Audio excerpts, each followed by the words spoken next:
Cette présentation vise à vous donner les règles d'origine de l'AECG CETA pour les produits agroalimentaires.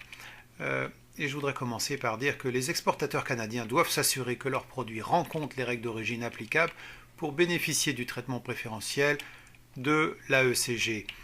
Les produits qui satisfont à ces règles d'origine sont décrits comme originaires, c'est le terme utilisé. Et seuls les produits originaires reçoivent le traitement préférentiel prévu par l'accord, en général la suppression des droits de douane. Les produits qui sont entièrement obtenus au Canada, tels que les grains, les fruits et les légumes cultivés au Canada, sont originaires. Les produits de la pêche débarqués au Canada sont originaires également. Le sirop d'érable fait au Canada est originaire. Les produits animaux, lorsque ces animaux sont nés, ont été élevés et ont été abattus au Canada, sont originaires. Exemple de produits non originaires. Le sucre qui est disponible au Canada est un produit non originaire car il a été importé et raffiné au Canada, mais la transformation qui a été effectuée au Canada n'est pas considérée comme suffisante. Également, du sirop d'érable acheté aux États-Unis et embouteillé au Canada n'est pas considéré comme originaire.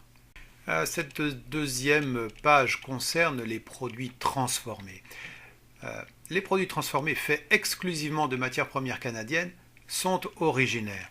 Cependant, la plupart des produits transformés contiennent des ingrédients non originaires.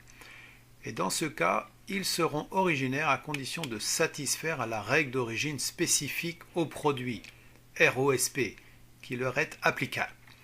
Et comment connaître cette règle d'origine spécifique au produit? Il faut commencer par vérifier le code SH des produits qu'on va considérer. Si nécessaire, il faut obtenir une décision contraignante sur la classification à travers le renseignement tarifaire contraignant européen.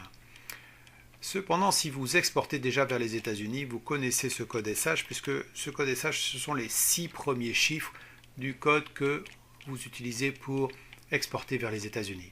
Par exemple, avec le code SH à 6 chiffres de la confiture de bleuet, ou confiture de myrtille, on dirait en France, 2007-99, on obtient la règle d'origine applicable en lisant l'AECG, le texte de l'AECG lui-même.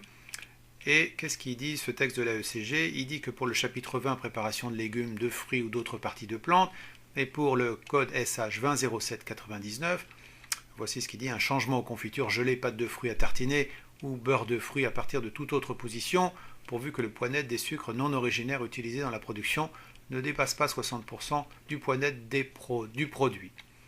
Et le deuxième paragraphe, en fait, n'est pas applicable à notre cas, puisque nous avons bien une confiture, donc c'est le premier paragraphe qui s'applique, c'est un changement aux confitures. Donc, si la confiture que nous considérons, elle contient moins de 60% en poids net du produit de sucre non originaire, eh bien, elle satisfait à la règle de l'origine de l'AECG. Et ces règles pour tous les produits peuvent être trouvées dans le protocole sur les règles d'origine et les procédures d'origine à l'intérieur de l'accord AECG, et il y aura un lien attaché à cette présentation dans les commentaires. Sur cette troisième page, nous allons parler des alternatives aux règles d'origine ainsi que de la déclaration d'origine. Tout d'abord, pour les produits qui ne sont pas entièrement obtenus ou bien qui ne satisfont pas les règles d'origine spécifiques au produit, il y a une troisième solution, c'est ce qu'on appelle les contingents liés à l'origine. Ce sont des produits qui ont été négociés à l'intérieur de l'accord. Ils ne satisfont pas les règles d'origine, mais leur transformation a lieu au Canada.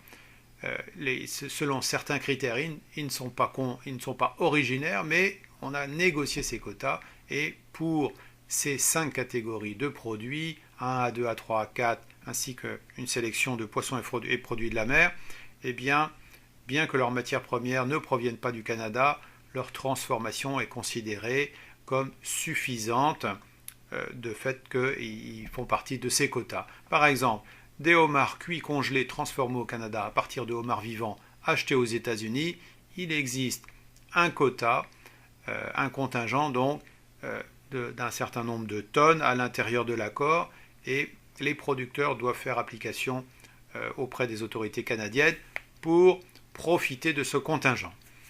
Pour la deuxième partie de cette diapositive, sur la déclaration d'origine, et nous recevons beaucoup de questions à ce sujet, l'exportateur des produits doit compléter un document appelé déclaration d'origine sous sa responsabilité. C'est donc l'exportateur qui certifie que les produits sont originaires du Canada dans le sens de l'accord AECG, et c'est l'importateur qui profite de la suspension, de l'élimination des droits de douane. Ce que nous voulons dire dans la déclaration d'origine, c'est un modèle. Un modèle de déclaration, c'est une phrase. La déclaration, elle doit apparaître sur la facture ou un document commercial décrivant les produits, donc permettant de faire le lien avec les produits auxquels la déclaration s'attache. Et voici le texte de la déclaration d'origine, je vous le lis. L'exportateur des produits visés par le présent document, autorisation douanière, et ici on met le numéro d'entreprise canadien, déclare que, sauf indication claire du contraire, ces produits ont l'origine préférentielle Canada /UE. Ensuite, lieu et date, signature et nom en caractère d'imprimerie de l'exportateur. Et là, quand on parle de l'exportateur, c'est la personne qui signe en fait. Donc c'est le prénom et le nom de la personne qui signe. Pourquoi est-ce qu'on n'a pas besoin du nom de la compagnie elle-même? C'est parce que quand on a mis le numéro d'entreprise, en fait, on peut rattacher ce numéro d'entreprise à la compagnie. Et voilà, c'est le texte de la déclaration d'origine qui doit figurer sur la facture. Alors, ce texte peut être en français, peut-être en anglais. Sur l'autre présentation en anglais sur les règles d'origine, vous avez le texte en anglais. Enfin, sur cette diapositive, je veux vous donner quelques textes de référence sur les règles d'origine. D'abord, consultez le protocole sur les règles d'origine et les procédures d'origine de l'AECG. Le lien est en dessous de cette vidéo. Ensuite, les articles les plus importants. L'article 18 qui dit que les produits originaires de l'Union européenne qui sont importés au Canada et les produits originaires du Canada qui sont importés dans l'Union européenne bénéficient du traitement tarifaire préférentiel prévu par le présent accord s'ils ont fait l'objet d'une déclaration, la déclaration d'origine. Et le paragraphe 2, la déclaration d'origine est fournie sur une facture ou tout autre document commercial qui décrit le produit originaire suffisamment en détail pour permettre son identification. Ici, l'autre article intéressant, c'est l'article 26, conservation de documents. L'exportateur qui a rempli une déclaration d'origine conserve pendant 3 années à compter de la date à laquelle il a rempli la déclaration ou pendant une période plus longue, précisée par la partie importatrice, donc actuellement c'est 3 ans, une copie de la déclaration d'origine ainsi que tous les documents justificatifs qui permettent d'établir que ce produit est bien d'origine canadienne. Et l'annexe 2 du protocole sur les règles d'origine donne le libellé exact de la déclaration d'origine que vous pouvez retrouver dans la slide précédente et je peux également vous l'envoyer par mail si nécessaire. Mon mail est dans les commentaires. Voilà, j'espère que ça vous a intéressé. Bonne journée, au revoir.